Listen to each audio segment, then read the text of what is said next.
আজকে আমরা আইসিএসসি বোর্ডের রেডিও অ্যাক্টিভিটির পার্ট 1 পড়ব।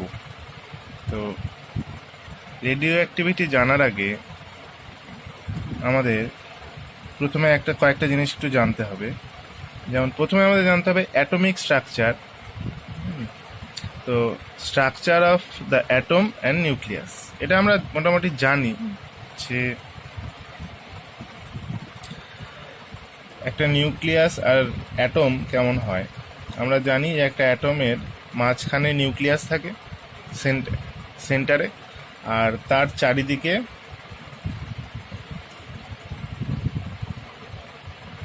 ইলেকট্রন, থাকে ইলেকট্রন কয়েকটা শেলে, এরপরে আরও শেল থাকে, এরকম কয়েকটা পরপর শেলে ইলেকট্রনগুলো ঘোরে।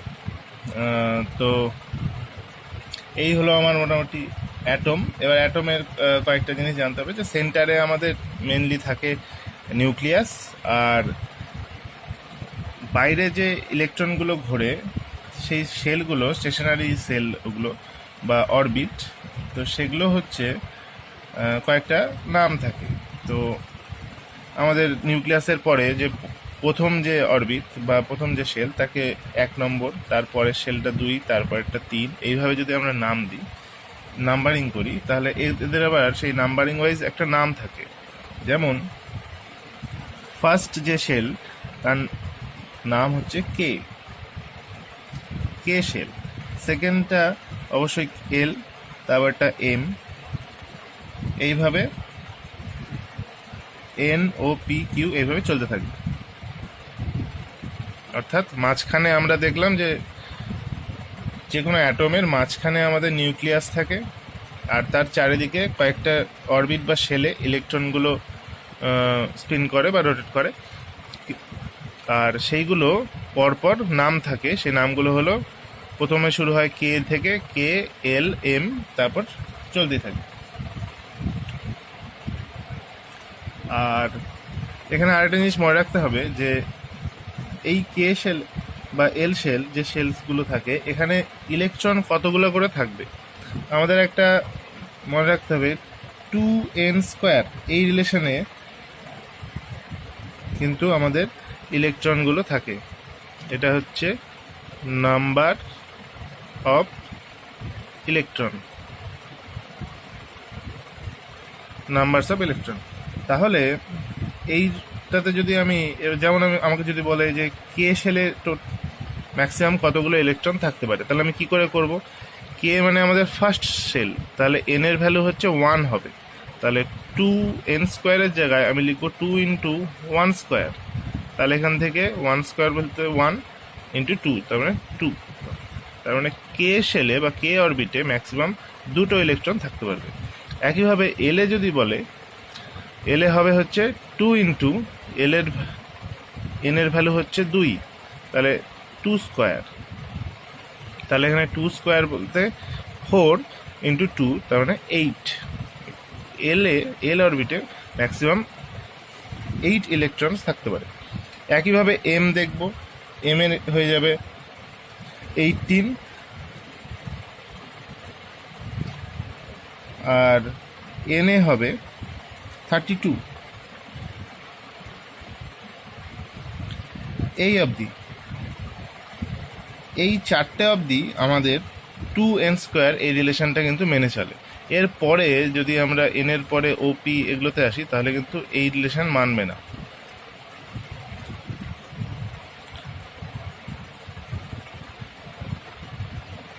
সেটা কেন মানে না এই রিলেশন, সেটা আমাদের পরে এটা নিয়ে ডিসকাস হবে হায়ার স্টাডিজে। আর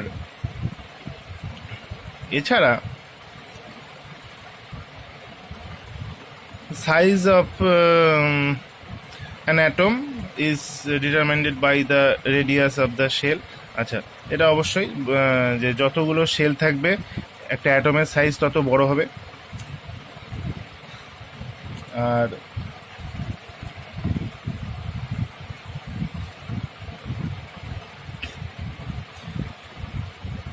এক একটা ইলেকট্রন যে থাকে আমাদের বাইরে যে শেলগুলোতে ইলেকট্রনের একটা চার্জ হলো -1.6 ইন্টু 10⁻⁻19 কুলম। একটা ইলেকট্রনের চার্জ হয় এটা।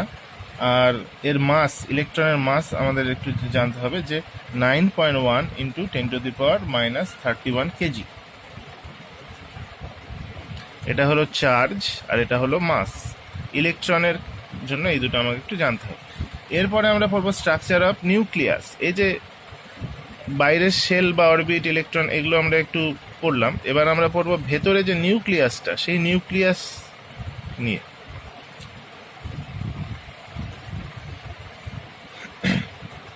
এই নিউক্লিয়াসটা আমাদের একটা অ্যাটম যত বড় হয়, নিউক্লিয়াস কিন্তু তার থেকে অনেক ছোট হয়। এখানে the nucleus is at the center of the atom whose size is of the order of 10⁻⁻15 to 10⁻⁻14 metre. যেখানে অ্যাটমের সাইজ 10⁻⁻5 থেকে 10⁻⁻4। তার মানে 10⁻⁻5 থেকে 4 যেটা অ্যাটমের সাইজ হয়, সেখানে কিন্তু নিউক্লিয়াসের সাইজ, সেই অ্যাটমেরই নিউক্লিয়াসের সাইজ 10⁻⁻15 to -14। তার মানে একটা অ্যাটমের থেকে নিউক্লিয়াস কিন্তু অনেক ছোট। এবার আমরা পড়বো যে নিউক্লিয়াসের স্ট্রাকচার কি, নিউক্লিয়াসে কি থাকে। নিউক্লিয়াসে দুটো থাকে জিনিস। আমরা দেখলাম নিউক্লিয়াসের বাইরে যে শেলগুলো, সেখানে মেইনলি ইলেকট্রনস থাকে। আর নিউক্লিয়াসের মধ্যে যে থাকে, সেখানে দুটো জিনিস থাকে। একটা হলো আমরা জানি প্রোটন, আর একটা নিউট্রনস। এই দুটো জিনিস থাকে। এর মধ্যে প্রোটন হলো পজিটিভ চার্জ আর নিউট্রন হলো জিরো, নিউট্রনের কোনো চার্জ হয় না। আর ইলেকট্রন আমরা আগেই দেখলাম নেগেটিভ চার্জ ছিল। আর প্রোটনের চার্জও কিন্তু ইলেকট্রনের চার্জের সাথে ইকুয়াল, শুধু এখানে প্লাস হবে, +1.6 ইন্টু 10⁻⁻19 কুলম। আর নিউট্রনের আমরা দেখলাম জিরোই হয়।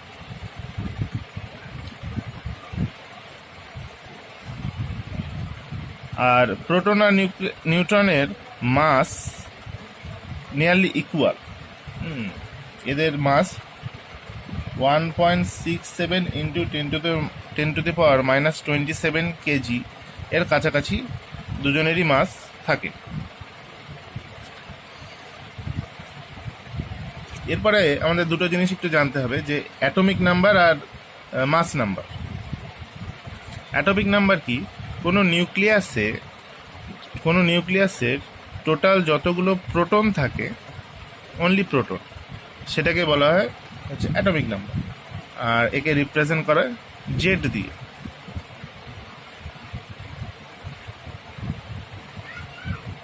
একে জেড দিয়ে রিপ্রেজেন্ট করা হয়। আর একইভাবে আমাদের আসবে মাস নাম্বার।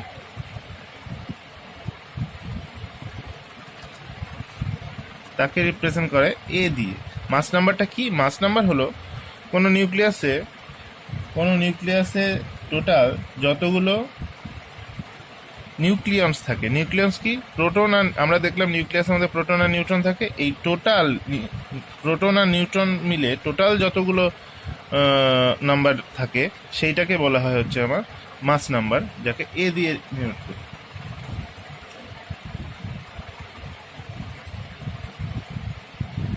এরপরে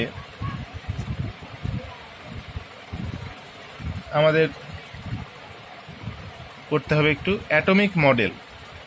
অ্যাটমিক মডেল বলতে আমরা মেনলি হচ্ছে কোনো একটা যে কোনো অ্যাটমের মাস আর যদি অ্যাটমিক নাম্বারটা জানি, তাহলে সেখান থেকে কিন্তু আমি ওদের মডেলটা বা ওদের স্ট্রাকচারটা আমি কিন্তু তৈরি করে দেখাতে পারবো।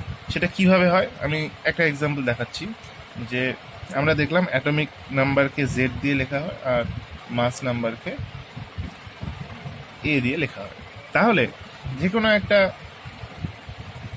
আমাকে যদি অ্যাটম বলে যে কার্বন C612 বা 12টা কখনো এদিকেও লেখে, তো C612, এখানে আমাদের মনে রাখতে হবে অ্যাটমিক নাম্বার জেড সবসময় নিচে থাকে আর মাস নাম্বার সবসময় উপরে থাকে। আমরা যদি যে কোনো একটা এমনি নিই যে এক্স, যে কোনো একটা অ্যাটম নিলাম, তার কিন্তু অ্যাটমিক নাম্বারটা থাকবে নিচে আর মাস নাম্বার থাকবে ওপরে।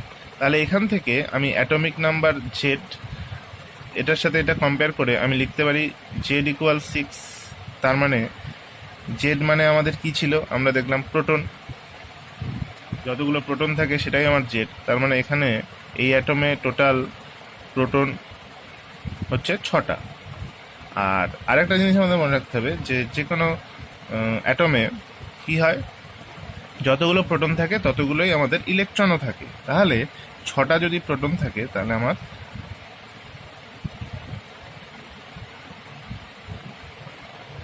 ইলেকট্রনও কিন্তু 6টাই থাকবে।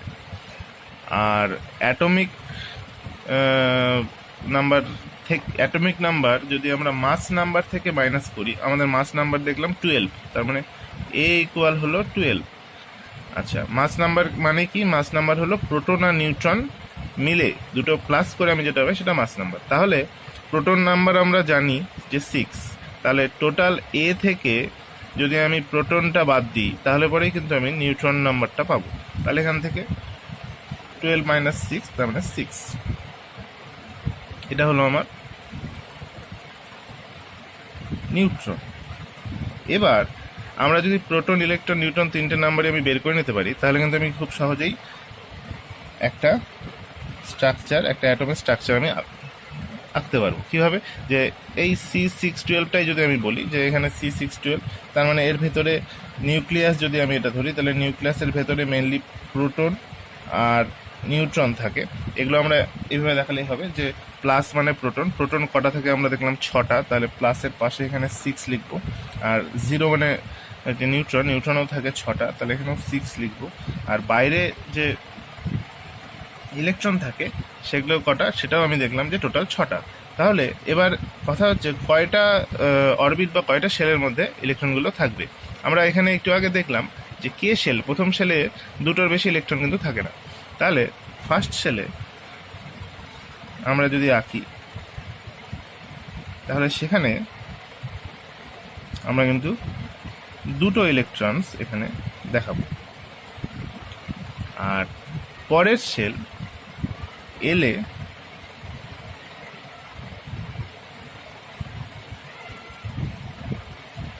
আমাদের টোটাল যেহেতু আমার ইলেকট্রন 6টা, তার মধ্যে দুটো হচ্ছে ফার্স্টে চলে গেল, তাহলে পরে থাকলো 4টে। আমরা দেখলাম পরের শেলে আমাদের 8টা ম্যাক্সিমাম থাকতে পারে, তাহলে 4টে তো অবশ্যই থাকতে পারবে। তাহলে এখানে আমরা 4টে ইলেকট্রন এইভাবে দেখাতে পারবো।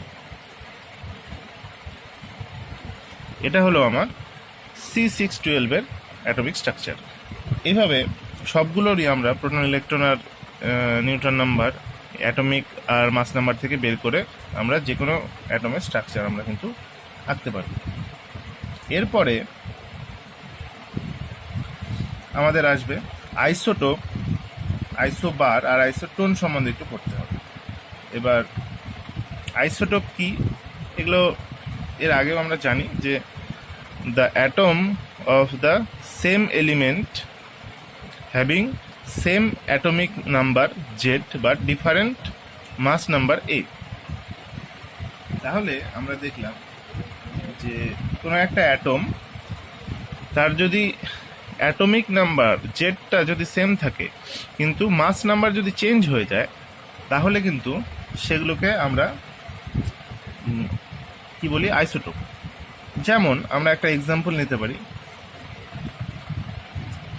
হাইড্রোজেনের আইসোটোপ। হাইড্রোজেনের 3 রকমের অ্যাটম পাওয়া যায়, H11, H12 আর H13। H11 এটার নাম হলো প্রোটিয়াম, H11কে প্রোটিয়াম বলে, H12কে ডয়টেরিয়াম বলে আর H13কে ট্রাইটিয়াম বলে। তো আমরা নিচে দেখলাম যে নিচে সবগুলোরই 1, তার মানে জেড একই, কিন্তু উপরে কিন্তু এটার ভ্যালু কিন্তু আলাদা। তাহলে এগুলো পরস্পর, এরা কিন্তু একে অপরের আইসোটোপ। একইভাবে ক্লোরিনে হয় 1735, আর ক্লোরিন 1737, এই দুটোও কিন্তু আইসোটোপ। এরকম অনেক পাওয়া যায়, আমরা কয়েকটা নিয়ে একটু দেখালাম। এরপরে আসবে, এগুলো আমরা জানি জন্য খুব সংক্ষেপে আলোচনা করব।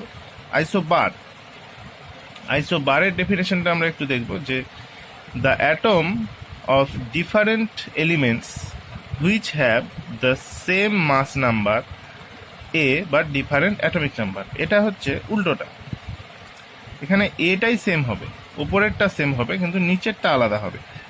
যেমন আমরা যদি বলি যে সোডিয়ামের একটা অ্যাটম যার নিচে 11 উপরে 23 হয়, আর ম্যাগনেসিয়াম আমরা পাই যার নিচে 12 উপরে 23 হয়। তাহলে এখানে ওপরে অ্যাটমিক নাম্বারটা আলাদা হলেও মাস নাম্বার উপরে কিন্তু একই। তাহলে এরা কিন্তু বলবো একে অপরের আইসোবার। আর এরপর আসবে isotone.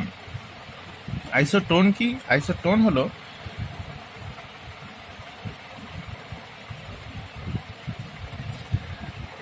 the atoms having different number of protons but same number of neutrons. তাহলে প্রোটন আলাদা হবে কিন্তু নিউট্রন নাম্বার কিন্তু সেম হবে। যেমন আমি একটা যদি এক্সাম্পল এখানে বলি, যে আগেটা যেমন বললাম এটার মতোই অনেকটা, যে সোডিয়াম 1123 যেমন পাওয়া যায়, ম্যাগনেসিয়াম 1224 কিন্তু পাওয়া যায়। এই দুটোকে আমরা একে অপরের আইসোটোন বলতে পারি। কি করে?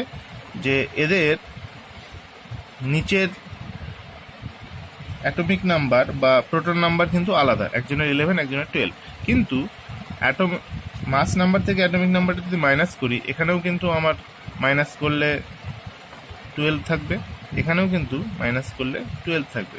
তাহলে মাইনাস করা মানেই আমরা আগে দেখলাম যে এ থেকে যদি আমরা প্রোটন নাম্বার বা অ্যাটমিক নাম্বার বাদ দিই তাহলে কিন্তু আমরা নিউট্রন নাম্বার পাই। তাহলে এখানেও নিউট্রন নাম্বারটা আমাদের এখানেও 12, সোডিয়ামের জন্য, ম্যাগনেসিয়ামের জন্য 12। তার মানে এখান থেকে বলতে পারি যে এরা একে অপরের আইসোটোন। এরপরে আমরা মেন জায়গায় আসবো, যে রেডিও অ্যাক্টিভিটিতে। রেডিও অ্যাক্টিভিটি প্রথমে ডিসকভার করে হচ্ছে Henry Becquerel. Henry Becquerel discovered the phenomena of radioactivity in 1896. আচ্ছা, once in a dark room he left uranium salt. আচ্ছা, এখানে ইউরেনিয়াম সল্ট মানে এটা আমি এমনি সংক্ষেপে একটু বলে দিচ্ছি, যে একটা ডার্ক রুমের মধ্যে ও হচ্ছে একটা ইউরেনিয়াম সল্ট, অবশ্যই সল্টের নাম ছিল পটাশিয়াম ইউরেনিল সালফেট। সল্টটা নাম ছিল পটাশিয়াম ইউরেনিল সালফেট। তার K2SO4 UO2 SO4, একটু কমপ্লিকেটেড। এটা ছিল সেই সল্ট যেটা হেনরি বেকারেল যেখান থেকে রেডিও অ্যাক্টিভিটি ফার্স্টে আবিষ্কার করে। তো এই সল্ট নিয়ে সে প্রথমে একটা ব্ল্যাক পেপারের মধ্যে রেখে দিয়ে সেটা একটা ফটোগ্রাফিক প্লেটের ওপরে রেখে কদিন পরে দেখতে পায় যে সেই ফটোগ্রাফিক প্লেটের মধ্যে, একটা ফটোগ্রাফিক প্লেটের উপরে যখন একটা কাগজ ছিল, তখন সেটাকে ওঠানোর পর দেখতে পায় যে সে ফটোগ্রাফিক প্লেটের মধ্যে ছোট ছোট ছোপ দাগ পড়ছে। তো সেখান থেকে বোঝা যায় যে, তার থেকে বোঝা যায় যে এখান থেকে এই যে সল্টটা ছিল ইউরেনিয়ামের সল্ট, সেখান থেকে অবশ্যই কিছু একটা রেডিয়েট হচ্ছে, যার জন্য এই ফটোগ্রাফিক প্লেটের মধ্যে এরকম ছোপ বা দাগ পড়ছে। তো তখন সেইখান থেকে যে জিনিসটা রেডিয়েট হচ্ছে সেই জিনিসটা নাম দেয় হচ্ছে, ফার্স্টে হেনরি বেকারেল নিজেই নাম দেন বেকারেল রেস, পরে মাদাম কুরি অ্যান্ড পিয়েরি কুরি সেটা আরও ফার্দার এক্সপেরিমেন্টের পর সেই রেটার নাম দেয় রেডিও অ্যাক্টিভ রে। আর সেই ঘটনাটা যেটা, যে ফেনোমেনাটা, সেটাকে বলা হয় রেডিও অ্যাক্টিভিটি। আচ্ছা, এরপরে আমাদের একটা জিনিস জানতে হবে যে radio activity is a nuclear phenomena.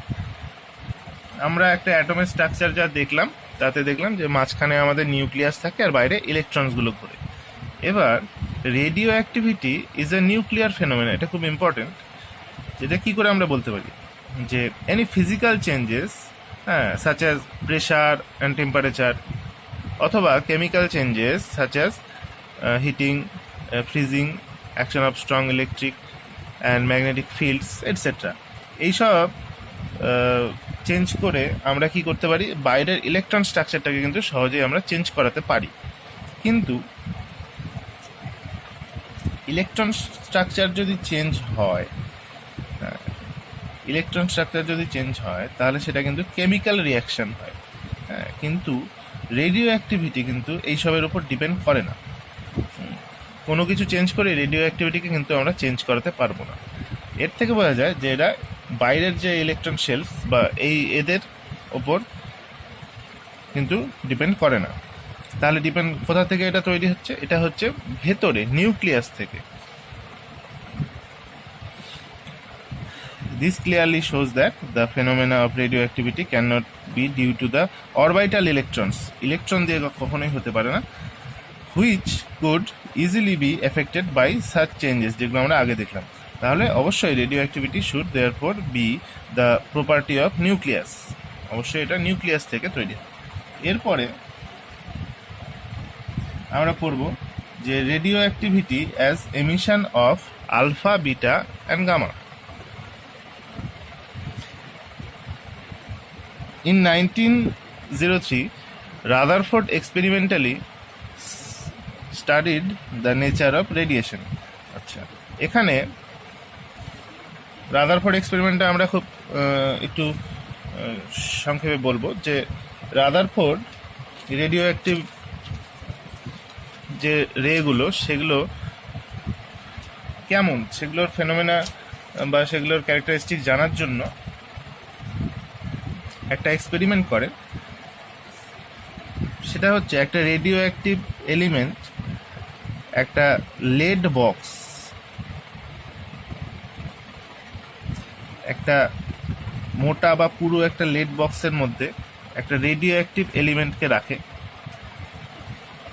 তাতে কি হয়, এবার রেডিও অ্যাক্টিভ এলিমেন্ট থেকে চারিদিকে রেডিও অ্যাক্টিভ রেজ বেরোয়, কিন্তু যেহেতু লেড বক্স দিয়ে আমরা বাকিটার সাইড দিয়ে হচ্ছে কভার করে দিচ্ছি, তাহলে যে রেডিও অ্যাক্টিভ রেগুলো বেরোবে সেগুলো কিন্তু শুধু এই যে ফাঁকা জায়গাটা, সেখান দিয়ে এই রেডিও অ্যাক্টিভ রেগুলো কিন্তু বেরোবে। এবার রাদারফোর্ড যেটা করে যে ম্যাগনেটিক ফিল্ড বা ইলেকট্রিক ফিল্ড, আমরা ইলেকট্রোম্যাগনেটিক ফিল্ড বলতে পারি, যে ইলেকট্রিক ফিল্ড যেখান দিয়ে রেগুলো বেরোচ্ছে সেখানে ইলেকট্রিক ফিল্ড দেওয়া হয়, একদিকে প্লাস আর একদিকে মাইনাস। তাহলে এই যে রেডিও অ্যাক্টিভ এলিমেন্ট যেখান থেকে রেগুলো বেরোবে, সেগুলো এরপরে দেখা যায় যে ইলেকট্রিক ফিল্ড দেওয়ার জন্য সেগুলো কিন্তু একটা নির্দিষ্ট দিকে বেরোচ্ছে। আমরা জানি যে রাদারফোর্ডের সেই পরীক্ষায় কি হয়, রাদারফোর্ডের পরীক্ষায় আমরা দেখব যে এই রেডিও অ্যাক্টিভ এলিমেন্টগুলো, যেগুলো কিছু রেডিও অ্যাক্টিভ এলিমেন্ট সোজা ওপরের দিকে বা সামনের দিকে বেরিয়ে যেতে থাকে, কিন্তু কিছু রেডিও অ্যাক্টিভ এলিমেন্ট এখান থেকে, এই রেডিও অ্যাক্টিভ সাবস্টেন্স থেকে বেরোনোর পর দেখব পজিটিভের দিকে শিফট হয়ে যায়, আবার কিছু নেগেটিভের দিকে শিফট হতে থাকে। এই তিন রকমই রে আমরা কিন্তু দেখতে পাই। যে রাদারফোর্ডের পরীক্ষায় দেখা যায় যে একটা ইলেকট্রিক ফিল্ড বা ইলেকট্রোম্যাগনেটিক ফিল্ডকে রাখলে যে সাবস্টেন্সটা, যে রেডিও অ্যাক্টিভ সাবস্টেন্সটা, সেখান থেকে যে রেগুলো বেরোচ্ছিল, কিছু সোজা চলে যাচ্ছে কোনো দিকে না তাকিয়ে নেগেটিভ বা পজিটিভের দিকে, কিছু পজিটিভের দিকে যাচ্ছে আর কিছু নেগেটিভের দিকে যাচ্ছে। তাহলে এখান থেকে রাদারফোর্ড একটা সিদ্ধান্তে আসে যে যেগুলো নেগেটিভের দিকে শিফট হচ্ছে যেগুলো নেগেটিভের দিকে শিফট হচ্ছে তার মানে সেই যে রেগুলো সেগুলো অবশ্যই পজিটিভ জন্যই নেগেটিভের দিকে অ্যাট্রাক্ট হচ্ছে। একইভাবে পজিটিভ যেগুলো পজিটিভের দিকে অ্যাট্রাক্ট হচ্ছে যেগুলো সেগুলো নেগেটিভ, আর যেগুলো কোনো দিকে অ্যাট্রাক্ট হচ্ছে না সোজা বেরিয়ে যাচ্ছে সেগুলো হচ্ছে কোনো রকম চার্জ নেই তারা zero.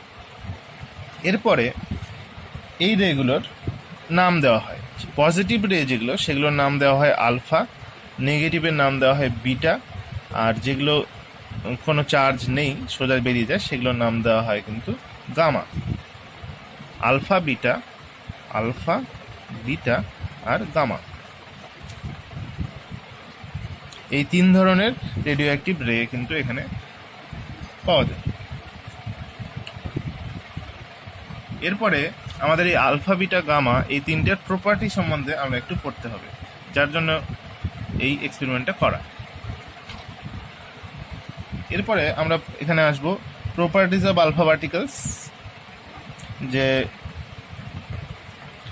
Properties of alpha particles, alpha পার্টিকেলকে আমরা রিপ্রেজেন্ট করতে পারি 2 protons and 2 neutrons. It is represented as He24 or He2+. আমরা আলফা পার্টিকেল যেটা তাকে He24 দিয়ে রিপ্রেজেন্ট করতে পারি, মানে একটা হিলিয়াম অ্যাটম যার 2টো ইলেকট্রন আর 2টো প্রোটন থাকে।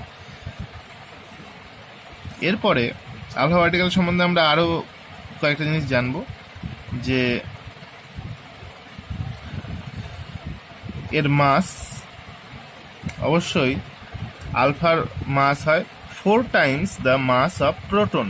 আমরা কিছুক্ষণ আগে প্রোটনের মাস সম্বন্ধে পড়লাম, যে প্রোটনের মাস আর নিউট্রনের দুজনেরই অ্যারাউন্ড এত হয় 1.67 × 10⁻⁻27 কেজি। তাহলে আলফা পার্টিকেলের মাস কিন্তু সেই প্রোটনের ওই মাসের 4 times হয়। তাহলে ওকে 4 দিয়ে যদি আমি গুণ করি তাহলে আমরা যেটা পাবো অর্থাৎ 6.68 × 10⁻⁻27 এত কেজি। আর এর যে চার্জ হয় কিন্তু প্রোটনের যে চার্জ তার twice the charge of proton. অর্থাৎ আমরা দেখলাম যে প্রোটনের চার্জ ছিল ইলেকট্রনের চার্জের সাথে সমান, শুধু প্লাস আর মাইনাসের চেঞ্জ হচ্ছিল, যে 1.6 × 10⁻⁻19, একে 2 দিয়ে গুণ করলে হয়ে যাবে 3.2 × 10⁻⁻19 কুলম। 3.2 × 10⁻⁻19 কুলম। তারপরে আরো কয়েকটা এখানে দেখতে হবে, যাতে the speed of alpha particle is of the order of 10⁻7 metre per second. এরপরে পড়বো an alpha particle strongly ionizes the gas through which it passes. কোনো একটা গ্যাসের মধ্যে দিয়ে যদি আলফা পার্টিকেল পাস হয় তাহলে পরে ওই গ্যাসটাকে কিন্তু আয়োনাইজ করতে পারে সবচেয়ে বেশি আলফা পার্টিকেল।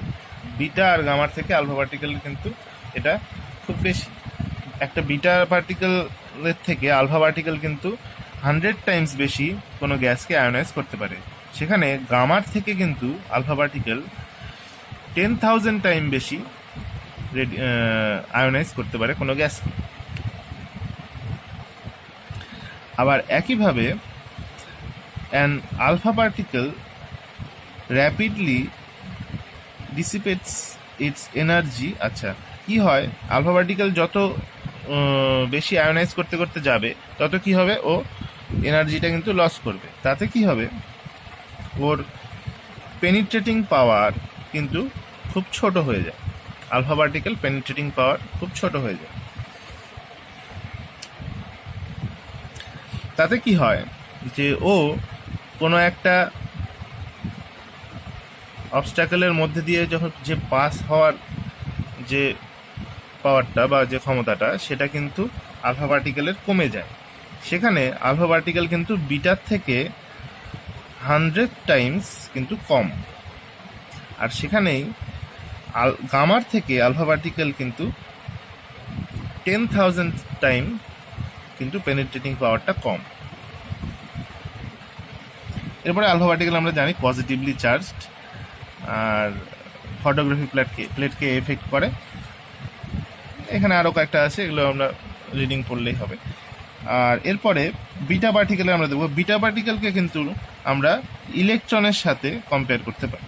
যে বিটা পার্টিকেলকে আমরা বিটা -10 অথবা ইলেকট্রন, যেভাবে আমরা ইলেকট্রন লিখি E-10, যে কোনো একটা দিয়ে রিপ্রেজেন্ট করি।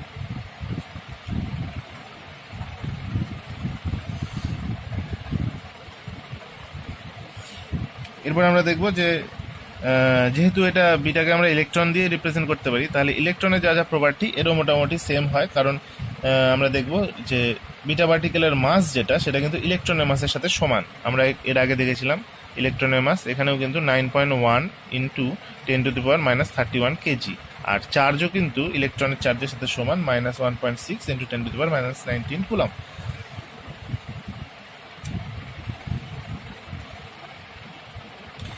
Speed of beta particle is in the order of 10⁸ metre per second. যেখানে আলফার ছিল 10⁷, এখানে কিন্তু 10⁸। এখানে একটা জিনিস জানতে হবে, but always less than 3 × 10⁸ metre per second. 3 × 10⁸ metre per second হচ্ছে আমাদের ইন ভ্যাকুয়াম লাইটের স্পিড। লাইটের স্পিড হচ্ছে ভ্যাকুয়ামে লাইটের স্পিড আমরা জানি 3 × 10, তার থেকে কিন্তু বিটার স্পিডটা কম। অর্ডার যদি সেমও হয় তাও কিন্তু 3 × 10⁸ থেকে বিটার স্পিডটা কিন্তু কম হয়। আর আয়োনাইজ গ্যাসকে আয়োনাইজ করার যে পাওয়ার, সেটা আমরা দেখলাম যে আলফার থেকে বিটার কম হলেও গামার থেকে কিন্তু বেশি। আলফার থেকে বিটার 100 টাইমস কম, আর গামার থেকে বিটার কিন্তু 100 টাইমস বেশি। তাই যদি হয় তাহলে পেনিট্রেটিং পাওয়ার আবার উল্টো। পেনিট্রেটিং পাওয়ার হবে বিটার গামার থেকে 100 টাইমস বেশি, কিন্তু আলফার থেকে 100 টাইমস বেশি, কিন্তু গামার থেকে কিন্তু 100 টাইমস কম। তার মানে গামার পেনিট্রেটিং পাওয়ার কিন্তু সবচেয়ে বেশি। আর বিটা পার্টিকেল অবশ্যই নেগেটিভলি চার্জড। আর beta particle effects photographic plate. Beta particle causes fluorescence on striking a fluorescent material। এইসব কয়েকটা আমরা পড়বো। এরপরে আসবে গামাতে। গামা আমরা জানি যে গামা কিন্তু 0 অর্ডারে, এর হচ্ছে চার্জ কিন্তু 0। আর একটা জিনিস যেটা খুব ইম্পর্টেন্ট সেটা আমাকে একটু জানতে হবে, যে the speed of gamma radiation is same as the speed of light. এইটা কিন্তু লাইটের স্পিডের সাথে সমান, মানে 3 × 10⁸ মিটার/সেকেন্ডের সাথে। আচ্ছা, এরপরে আরো কয়েকটা জিনিস আমরা দেখব। আয়োনাইজিং পাওয়ার গামার আমরা দেখলাম, আর কিন্তু পেনিট্রেটিং পাওয়ার কিন্তু সবচেয়ে বেশি। আর like x-ray and light, gamma radiations are not reflected by the electric and magnetic field. কারণ এরা হচ্ছে এদের কোনো চার্জ থাকে না, তাই এরা হচ্ছে ইলেকট্রিক বা ম্যাগনেটিক ফিল্ড দিয়ে কিন্তু রিফ্লেক্ট হয় না। Gamma radiation effects of photographic plate, এটা তো অবশ্যই করে। আর একইভাবে হচ্ছে fluorescence gamma radiation causes fluorescence when they strike fluorescent material. আর হচ্ছে এটা গামারে কিন্তু ইলেকট্রোম্যাগনেটিক রে হিসেবে আমরা বলতে পারি গামারে। এই কটা আমরা এখানে দেখলাম। এই টেবিলটা যদি আমরা একটু ভালো করে দেখি, এখানে ছোট করে সবগুলোই প্রায় দেওয়া আছে। এরপরে আমরা যেটা পড়ব, changes within the nucleus in alpha beta gamma. Alpha beta gamma যে এমিশন হয়, তখন নিউক্লিয়াসে কীরকম চেঞ্জ দেখা দেয়।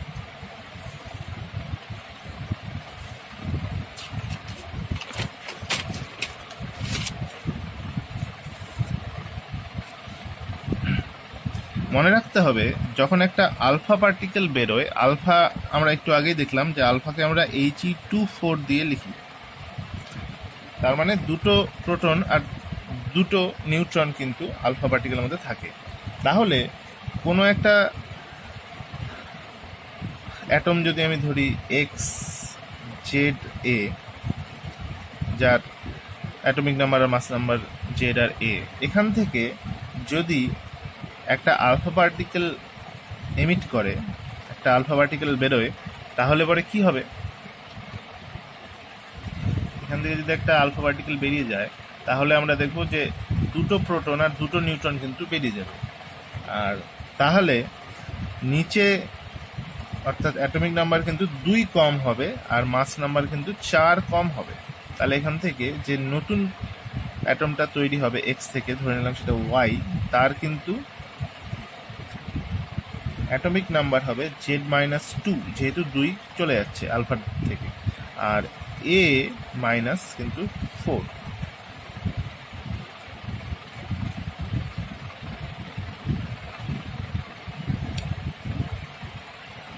আমরা একটা এক্সাম্পল যদি দেখি, এক্সাম্পলে এখানে দেখাচ্ছে যে ইউরেনিয়াম U92-238, এখান থেকে একটা আলফা যদি বেরোয়, ইউরেনিয়াম কিন্তু থোরিয়ামে কনভার্ট হয়ে যাচ্ছে, যেহেতু ওর অ্যাটমিক নাম্বার চেঞ্জ হয়ে যাচ্ছে, তাই ও অ্যাটমটাও চেঞ্জ হয়ে যাবে, ইউরেনিয়াম থেকে থোরিয়াম হয়ে যাবে। 92 এর জায়গায় হয়ে যাবে 90, অর্থাৎ 2 মাইনাস হলো, আর উপরে 238 এর জায়গায় হয়ে যাবে 234, উপর অর্থাৎ 4 মাইনাস হলো। এরপর আসবে বিটা এমিশন। বিটা এমিশন আমরা যদি এখানেই করি, যে বিটা ইকুয়াল কিন্তু আমরা দেখলাম মেনলি E-10, অর্থাৎ একটা ইলেকট্রনের সমান। তাহলে এখানে আমরা একইভাবে যদি আগেরটার মতো এক্স জেড এ যদি নিই, এখান থেকে যদি একটা বিটা যদি এমিট করে, তাহলে যে নতুন পার্টিকেলটা তৈরি হবে সেটা কিন্তু ওপরে যেহেতু 0 থাকে, তাহলে এ কিন্তু কখনোই চেঞ্জ হবে না, এ যা ছিল তাই থাকবে। এখানে যেমন 4 ছিল, তাই এ থেকে 4 মাইনাস হয়ে যাচ্ছিল, কিন্তু এখানে উপরে 0 জন্য এখানে কোনো কিছুই চেঞ্জ হবে না। কিন্তু নিচে এখানে 2 বেরোচ্ছিল বলে, আলফার জন্য হিলিয়াম He2 বেরোচ্ছিল বলে জেড কিন্তু নিচে 2 মাইনাস হচ্ছিল, কিন্তু এখানে বিটার নিচেই থাকে হচ্ছে -1। তাহলে একে -1কে যদি আমি আরেকবার জেডের সাথে মাইনাস করতে চাই, তাহলে মাইনাসে মাইনাসে হয়ে যাবে আমার Z+1, অর্থাৎ 1 কিন্তু বাড়বে।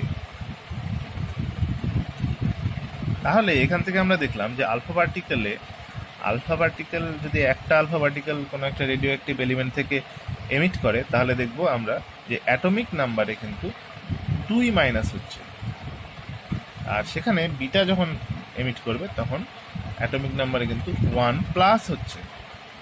এই জিনিসটা একটু আমাদের মাথায় রাখতে হবে।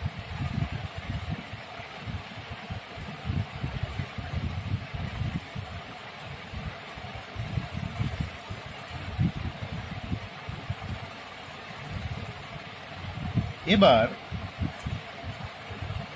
এখানে আমাদের একটা প্রশ্ন হতে পারে, আমাদের এখানে একটা ইম্পর্টেন্ট কোয়েশ্চেন হয় যে আমরা এর আগে দেখলাম যে রেডিও অ্যাক্টিভিটি বা রেডিও অ্যাক্টিভ এলিমেন্ট, যে রেডিও অ্যাক্টিভ রেগুলো যে বেরোচ্ছে, সেই সব কিছুই কিন্তু আমাদের নিউক্লিয়াসের ফেনোমেনা।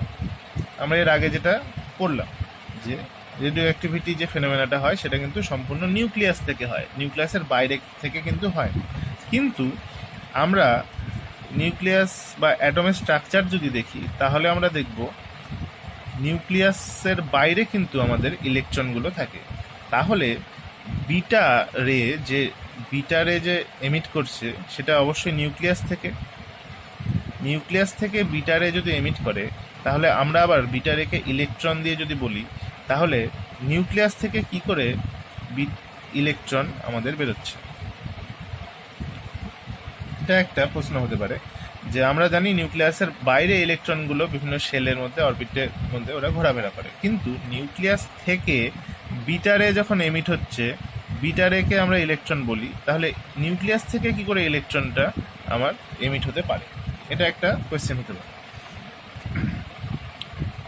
এই কোয়েশ্চেনের সলিউশন হচ্ছে,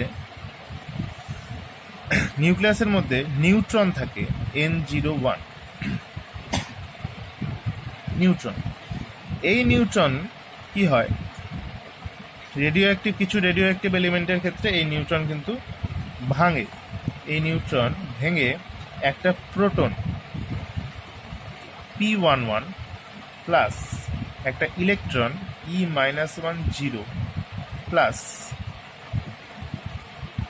নিউ ড্যাশ অর্থাৎ অ্যান্টি নিউট্রিনো, এটাকে নিউ ড্যাশ বলে। এই রিয়াকশনটা কিন্তু এর মধ্যে ঘটে। তার মানে এখান থেকে আমরা দেখলাম যে একটা নিউট্রন, একটা প্রোটন আর একটা ইলেকট্রনে কিন্তু কনভার্ট হতে পারে নিউক্লিয়াসের মধ্যে, আর তার সাথে একটা অ্যান্টি নিউট্রিনো পার্টিকেল তৈরি করে। এবার যে প্রোটনটা তৈরি হয় সেটা নিউক্লিয়াসেই থাকে, কিন্তু যে ইলেকট্রনটা তৈরি হচ্ছে সেই ইলেকট্রন কখনোই নিউক্লিয়াসের মধ্যে থাকতে পারে না। ওই জন্য এই ইলেকট্রনটাই, তৈরি হওয়া ইলেকট্রনটাই বিটা রে হিসাবে বাইরে বেরিয়ে আসে নিউক্লিয়াস থেকে। সেটাই হলো আমার বিটা ডিকে বা বিটা এমিশন।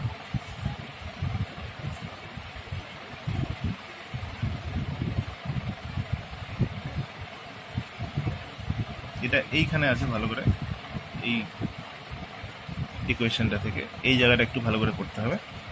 আর এরপরে আসবে আমাদের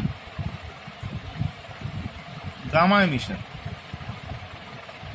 গামা এমিশনে আমাদের কোনো কিছুই চেঞ্জ হয় না। এক্স জেড এ যদি নেই, এখান থেকে যদি একটা গামা রে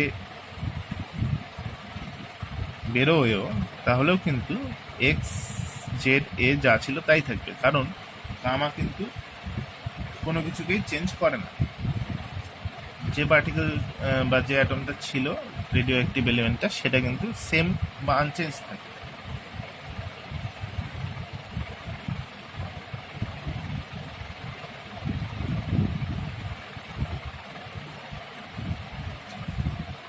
আমরা এই টেবিলটা দিয়ে আর একটু স্পেশালি দেখতে পারি যে কোয়ান্টিটি হচ্ছে জেড আর A emission, alpha emission, beta emission আর গামা এমিশনে কী কী চেঞ্জ হতে পারে, এই টেবিলটা দিয়ে আমরা সহজে বলতে পারি।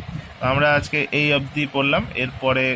পরের পার্টে আমরা বাকি রেডিও অ্যাক্টিভিটি সম্বন্ধে আলোচনা করব।